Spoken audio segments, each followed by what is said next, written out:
Welcome to the YouTube channel How To. In this video we will see that how we can add drop downs in Excel and Google Sheets. So first let's do in Excel. You have to select the area in which you want to add drop downs, then click on data and then you see data tools and here it shows data validation. Then you have to click on this drop down and you will see a list. Click on this and then you have to select the source where your options are lying.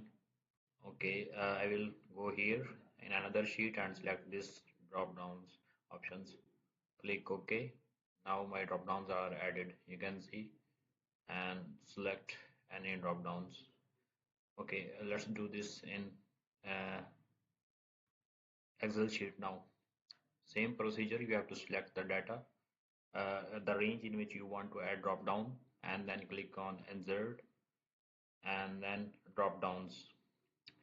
Here you can add manual options like option 1, option 2, ABC, whatever, or you can choose from a list, drop down from a range, then click on this and it will allow you to select the drop downs range. Click OK, select your data, and you can see now they are showing it here.